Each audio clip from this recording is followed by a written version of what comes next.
a Uniaselv, posso ver o meu futuro. Com a Uniaselv, posso ser o que eu quiser.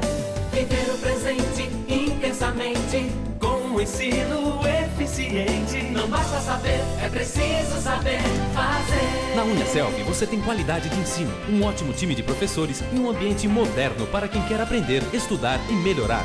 Uniaselv.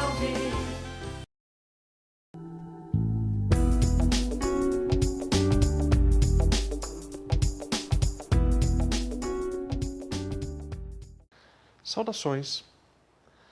Na unidade 2, você viu que durante os anos 30 do século XX, o capitalismo mundial passou por profundas transformações, acentuadas ao final da Segunda Guerra Mundial. Essas transformações foram inspiradas nas ideias de um economista britânico chamado John Maynard Keynes.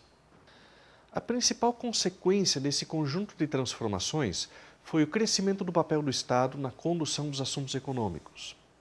O Estado assumiu a responsabilidade de estimular a demanda agregada e, dessa forma, garantir emprego e renda para parcelas crescentes da população, além de ser um promotor ativo do crescimento econômico.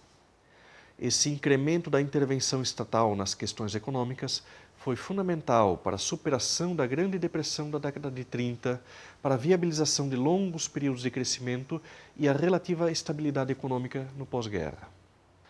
Essa nova característica do capitalismo também foi fundamental para a criação do chamado welfare state, ou Estado do bem-estar social, típico dos países europeus. Porém, o incremento da participação do Estado na economia também trouxe consequências negativas.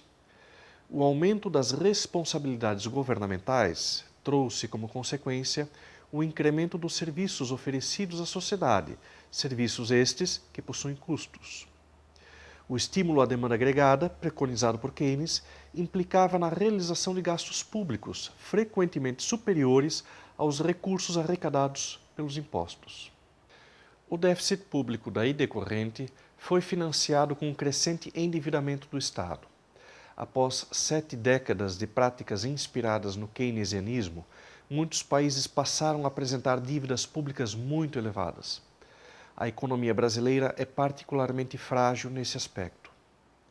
O grau de endividamento do Estado brasileiro chega a comprometer seriamente sua capacidade de investimento na melhoria da infraestrutura produtiva do país e prejudica significativamente a qualidade dos serviços públicos oferecidos à população. Atualmente, a dívida líquida do setor público já supera a cifra de 1,2 trilhões de reais, o que representa mais de 40% do PIB brasileiro. O agravante, no caso brasileiro, é a elevada taxa de juros praticada internamente, uma das mais elevadas do mundo. Quanto mais elevada a taxa de juros fixada pelo Copom, o Comitê de Política Monetária do Banco Central, maior é a velocidade de crescimento da dívida interna brasileira. A título de ilustração, podemos fazer uma aproximação simplificada do processo de crescimento da dívida interna brasileira. Suponha que a dívida compreenda um valor total de aproximadamente 1 trilhão de reais em títulos da dívida pública e que a taxa de juros incidente sobre esses títulos seja de 10% ao ano. Isso significa que após um ano, a dívida interna do país terá crescido em 100 bilhões de reais. Mesmo que as despesas operacionais do governo tenham se mantido dentro dos limites orçamentários definidos pela arrecadação de impostos. Isso nos mostra que o ritmo de crescimento da dívida interna brasileira é realmente muito elevado e, se nada for feito, o governo brasileiro corre o sério risco de insolvência. Sabendo disso, o governo brasileiro iniciou, em 1999, uma política de obtenção de superávites primários.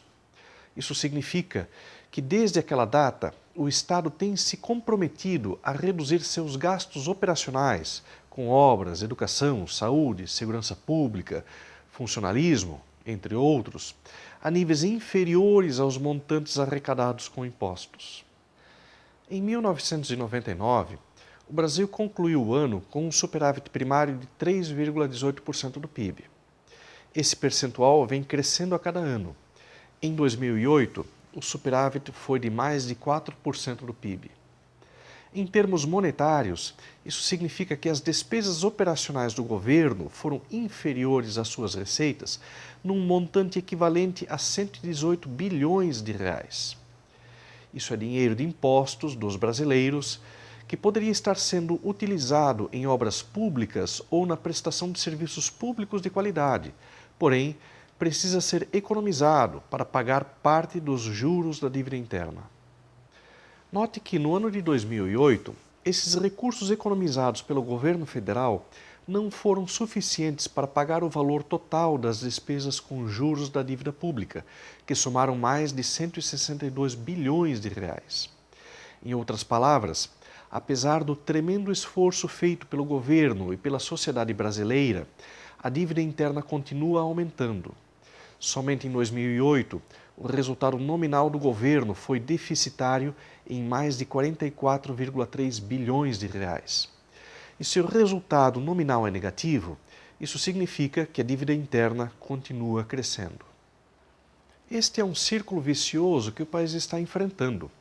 Como o governo gasta mais do que arrecada, ele gera um déficit público, que precisa ser coberto. Para obter fundos e cobrir o déficit, ele emite títulos da dívida pública. Para convencer o mercado a comprar seus títulos, mantém uma taxa de juros elevada, uma das mais elevadas do mundo. Mas quanto mais o governo eleva a taxa de juros, mais rapidamente cresce sua dívida interna, e maior será o volume de juros pagos para honrar seus compromissos. Maior será então o seu déficit público no ano seguinte, e maior será a necessidade de emissão de títulos públicos. Além do incremento do endividamento público, os juros elevados praticados para manter esse processo em funcionamento têm como efeito colateral a retração do consumo popular e a redução dos investimentos privados. Estes dois efeitos, somados, geram recessão e estagnação econômica. Em média, na última década, mais de 8% do PIB tem sido comprometido anualmente com o pagamento de juros da dívida. Considerando que a carga tributária oscila em torno de 36% do PIB, constata-se que quase um quarto da arrecadação de impostos no Brasil é comprometido com o pagamento dos encargos da dívida pública. Compreende-se, portanto, os motivos da angústia da população brasileira, que paga elevados impostos, mas que não recebe em troca a devida contrapartida do Estado em termos de serviços públicos de qualidade. E aí, o que vocês estão achando? Na próxima unidade, que será a nossa última, falaremos sobre a concorrência perfeita, monopólios e oligopólios. Até lá. Bons estudos.